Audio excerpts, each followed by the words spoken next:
Bienvenue sur un autre épisode de Stess TV News. Si vous aimez la vidéo, surtout n'hésitez pas à cliquer j'aime ou à vous abonner à notre chaîne YouTube. Sur l'agenda d'aujourd'hui, l'esclavage dont ils ne veulent pas parler, l'esclavage de Berbérie. La traite des esclaves de Berbérie désigne le commerce d'êtres humains principalement européens, donc de race blanche. Cette traite surgit principalement entre le XIVe et le XVIIIe siècle sur la côte de Berbérie. La côte de Berbérie ou la côte des barbares est une dénomination ancienne de certaines côtes du continent africain. Elle est située à l'ouest de l'Égypte entre le Maroc et la Tripolitaine. Aujourd'hui, elle est désignée comme l'Afrique du Nord. L'Afrique du Nord regroupe l'Algérie, l'Égypte, la Libye, le Maroc et la Tunisie. Au jour d'aujourd'hui, la majorité des Berbères sont musulmans et vivent principalement au Maroc, en Algérie ou en Libye. La côte des Berbères était connue pour ses pirates et ses corsaires barbaresques. Cette côte était le lieu d'un marché d'esclaves où étaient vendus les esclaves européens prisonniers de guerre ou ceux qui étaient capturés lors d'incursions rapides de territoires étrangers. Notons ici un fait très important. Les personnes qui ont pratiqué cet esclavage n'étaient pas des Africains de l'Afrique noire ou de l'Afrique blanche, c'étaient des Européens convertis à l'islam. Tout comme la traite des Noirs, cet esclavage fut initié par des Blancs.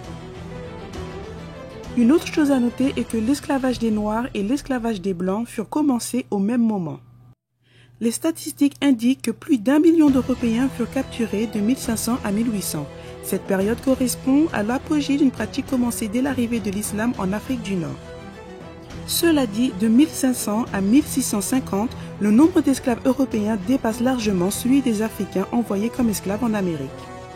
Les statistiques montrent aussi que les femmes captives représentent un faible pourcentage de l'esclavage des Blancs. Cela dit, si des femmes étaient capturées, elles étaient assignées au harem ou aux travaux domestiques.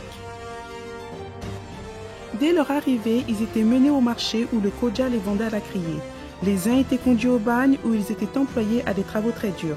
Ceux qui étaient achetés par des particuliers travaillaient dans les jardins et donc vivaient une existence relativement douce. Cependant, s'ils se conduisaient mal ou s'ils tombaient sur des maîtres mauvais, ils étaient exposés à des châtiments cruels et même à la mort. Aussi, un autre moyen d'adoucir leur servitude était disponible, se convertir à l'islam.